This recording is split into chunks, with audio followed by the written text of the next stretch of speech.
We kick off with community news. Plans to turn a Bruckner Boulevard warehouse into a 2,200 bed, men's migrant shelter facility. They continue to face strong opposition. Residents and political leaders are criticizing the city for using the area as, quote, a dumping ground and for its lack of communication with the community. Our BronxNet reporter, Chris Camilla, brings us the story. Whenever they want to put things anywhere in the city where they expect the least resistance, they come to the South Bronx. What was once a quiet warehouse on Bruckner Boulevard is now a battleground. You have a homeless problem in your own community. You have a violent problem in your own community. Following a series of protests where community members and leaders oppose New York City's latest plan to install a 2,200-bed men's migrant shelter, expected to be fully operational by June. They're calling on for Mayor Adams, the governor, to give us some answers because this shelter here already, within the past weeks, have not been safe. We have been getting calls from women and children, and many of them have been using illegal substance and have been smoking K2 and things of that nature right here.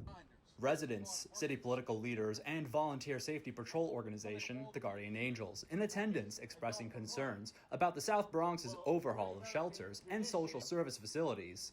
Guardian's Angel founder and 2025 mayoral candidate Curtis Sliwa says the neighborhood continues to be used as a, quote, dumping ground by city officials.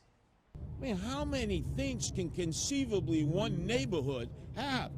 And it's the result of the fact that our local elected officials here don't seem to care, and City Hall just views it as another place where you can put a problem because you'll probably have the least amount of resistance. The new shelter site focuses on single adult male migrants transferring from over a dozen closing emergency shelter sites and 10 facilities citywide. Bronx residents, even the borough's president Vanessa Gibson, have vocally criticized Adams' administration's lack of communication and consultation regarding the shelter's placement. Some arguing that resources should be allocated to existing shelters, community support programs, and other areas of the South Bronx still in need of significant change.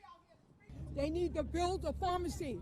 They need to build up things for people that's on the news crying about burnt out women and children, families. We made this very clear that with our tax-paying citizen dollars, we do not want our money being used for this. The ongoing debates and protests about the city's migrant reform system come on the heels of an upcoming mayoral and several local elections where representatives, regardless of political background, say a change needs to be made.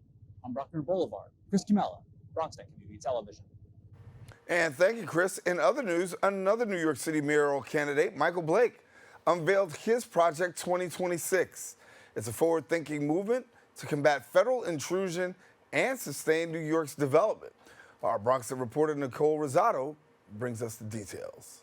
One thing that fellow New Yorkers can agree on is that they want their city to thrive, which is why candidate for NYC Mayor Michael Blake unveils Project 2026 to do just that. If you believe that we should have guaranteed income so we can raise our wages, if you believe that we should not have credit scores used as it relates to what's happening in our communities for rent and home ownership, if you believe we should have universal child care, and quite frankly, that we should not have a scenario where we're sending our tax dollars to DC, but they're cutting our funding, Project 2026 is how we counter that. Project 2026 NYC is a forward-thinking movement to combat federal intrusion and sustain New York's development. We've been working through this since Trump got elected, because obviously we've been watching the nonsense on the other side. Now our job is to be the counter.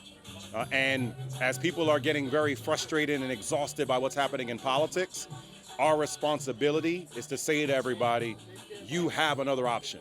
Proposed policies include guaranteed income, universal daycare, CUNY tuition exemptions for all adult New Yorkers, and enhanced reproductive and immigrant right protections. We want to make sure people get out to vote.